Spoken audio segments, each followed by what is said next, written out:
Good morning, everyone. My name is Marissa, and I am your lovely hostess of Missouri Mix.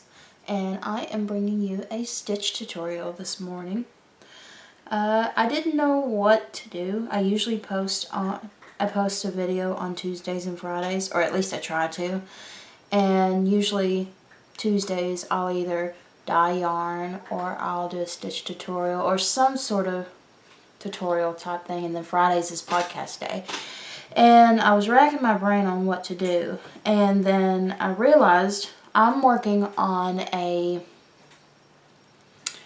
it's kind of like a beach cover up, a nightie, something that you can put over anything else, and it's got puff stitches in it, and that is something that is, I wouldn't call it a beginner stitch, but it's not hard once you figure it out. That's the thing.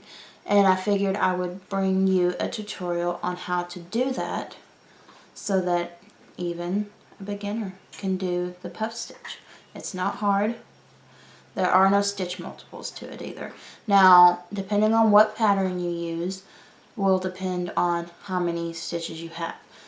I typically will do it in twos because I like to have a single crochet or a double or a half double or some sort of stitch in between the puffs to kind of frame them out so they look nice.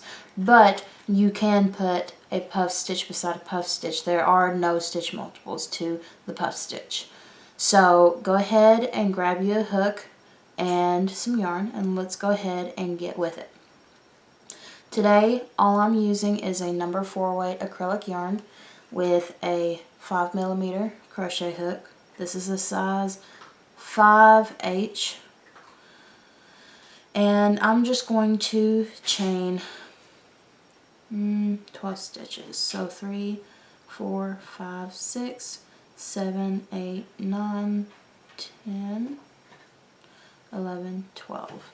I'm going to use 2 of these chains for a double crochet. So in the third stitch here, I'm going to put a puff stitch. Now we do not count the loop that is on our hook. We count the chains that are down from it. So we're going to skip 2 and we're going to put a puff stitch in the third one. And to do that, you're going to yarn over. Let me go ahead and zoom you in some. There we go. You're going to yarn over, insert your hook into your stitch, and pull up a loop. Now, depending on what pattern you use, it'll tell you how many loops you should have on your hook. Now, sometimes you yarn over 5 different times, some is 2, some is whatever. For the pattern that I'm doing, I do it 3 times. So that was once. I'm going to yarn over again, and I'm going to insert my hook into that same stitch and pull up a loop. I'm going to do it one more time for a total of 3. Now I have 1, 2, 3, 4, 5, 6, 7 loops on my hook. I'm going to yarn over, and I'm going to pull through all of those loops. And then I'm going to chain 1 to lock it in. I'm going to put a double crochet in between them to kind of frame them out. And then let's go ahead and do another puff stitch. I think Fern's playing with toys in the back. I don't know if you can hear her little bell. Okay, so in the next stitch I'm going to yarn over and insert my hook into it and pull up a loop. I'm going to do that 2 more times. So yarn over, insert my hook into that chain and pull up a loop. Yarn over, insert, pull up a loop. You should have 7 loops on your hook. 2, 4, 6, 7. Yarn over, pull through all of them. Sometimes you have to do one at a time, and that's okay,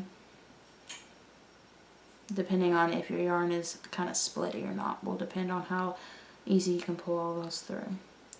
Oh, and you chain 1 to lock it into place, and I'm going to put a double crochet next to it so that it frames it out.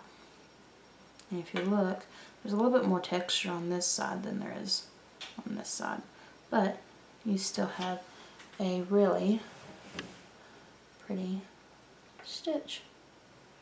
Let's go ahead and do it one more time together. So yarn over, insert your hook into the stitch, pull up the loop. That's once, twice,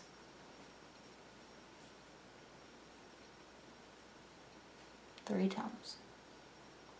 Yarn over, pull through all of the loops, yarn over, pull through one, so that you lock it into place.